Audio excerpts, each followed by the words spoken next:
положение, может быть, какие-то есть инициативы со стороны министерства в отношении именно сельской школы, подключения к интернету. У нас буквально 3 минуты, да, если можно будет закрепить. Спасибо. Если коротко, то мы все это время ждали, пока наши телеком-операторы дойдут до сел. Мы и так их заставляли, и сяк. Все-таки я их не одолел. И в итоге пришлось обратиться к SpaceX. Сегодня мы с Лорен Драйером, президенту, доложили о том, что 2000 школ на отдаленных местностях, где реально была проблема с интернетом, где они просто через спутниковые тарелки 4 мегабита в секунду получали интернета, мы 2000 школ в течение полугода закроем вместе со Starlink.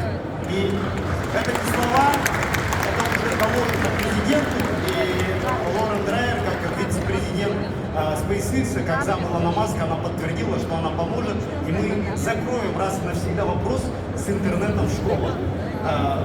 Сори, что так получилось, но иногда хочется верить в то, что мы внутри страны, как говорится, сами можем решать свои проблемы, но когда есть технологии такие развитые, как SpaceX, то грех ими не воспользоваться, и поэтому буквально за месяц я прошлый месяц, вот, когда вместе с президентом ездил, я с ним познакомился, в итоге мы через месяц подключили 10 школ и уже имеем договор на 2000 школ, сейчас мы его, когда я голосам, подпишем до конца октября, и, соответственно, в течение полугода будем развертывать везде Starlink, чтобы все школы, все школьники Казахстана могли спокойно пользоваться цифровыми благами и быть подключенными.